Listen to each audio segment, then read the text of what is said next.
Hello, moms and dad. Welcome to Back to School Night, which actually sounds kind of weird because tonight is a night. It is a beautiful Sunday afternoon.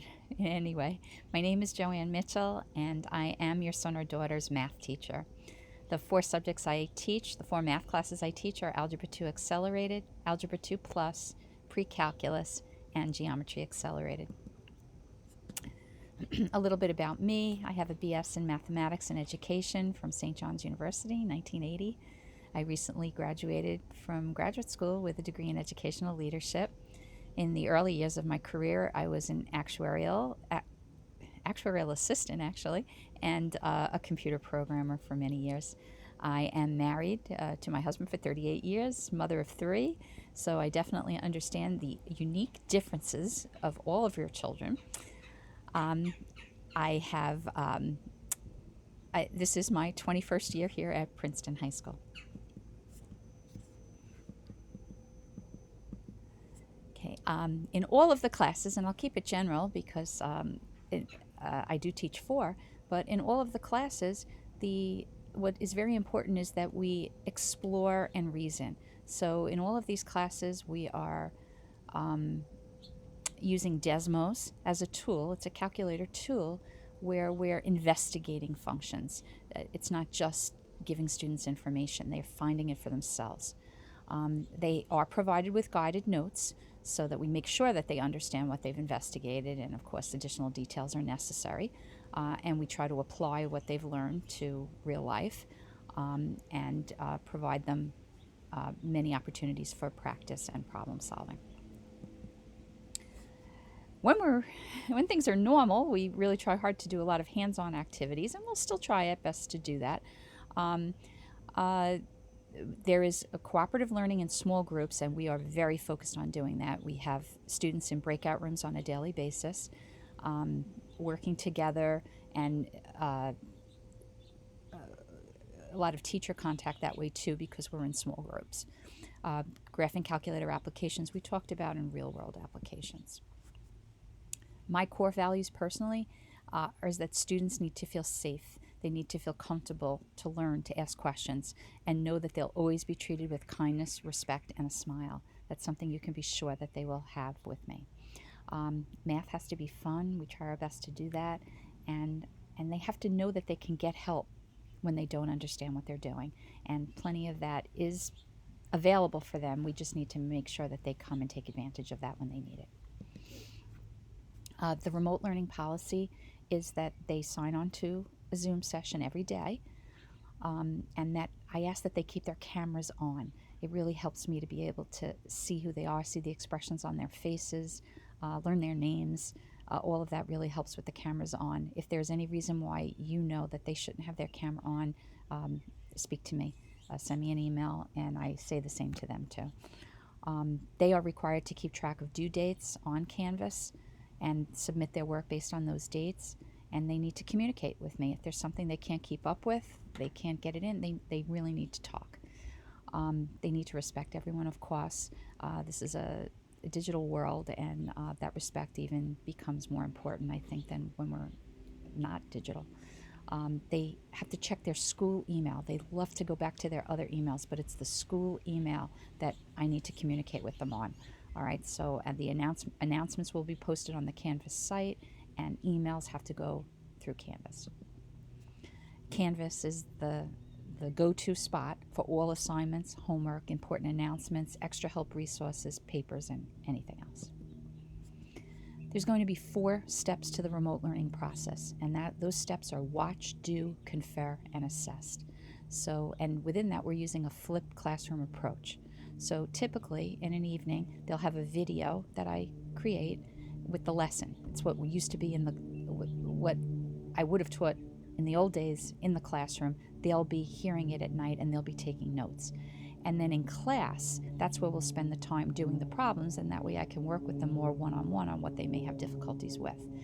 And through it all, we do something called confer, which typically is our breakout rooms, where the students are working in small groups with each other, and then I keep joining the groups. So I'm working with groups of 3 as opposed to a group of 20, and that so far has worked out excellent.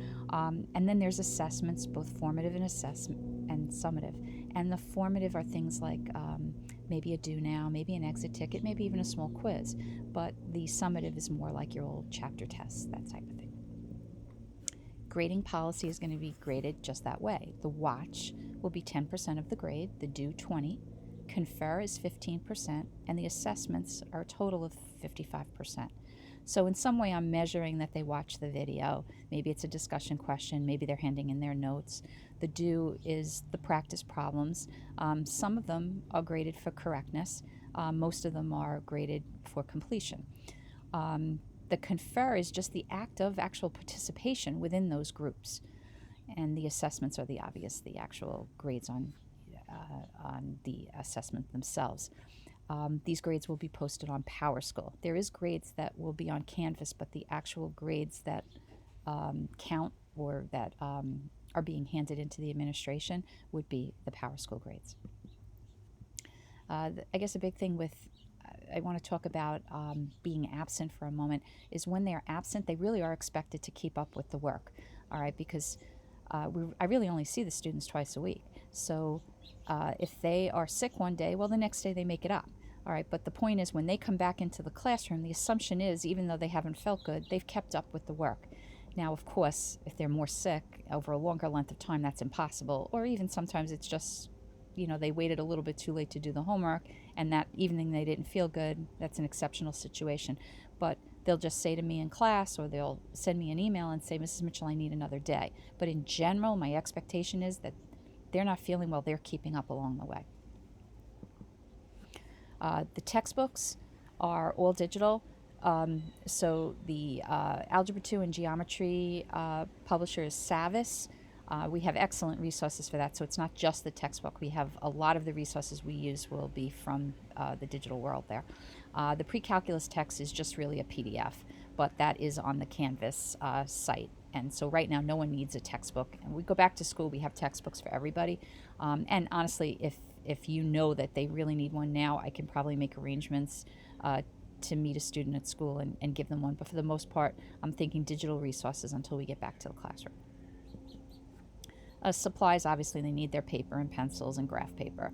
A calculator. For geometry, a scientific is fine. But for everything else, a TI-84 is the calculator to get. If there's any financial reason why you can't get a calculator, when we go back to school in October, I have a few that I could lend some students if they needed it.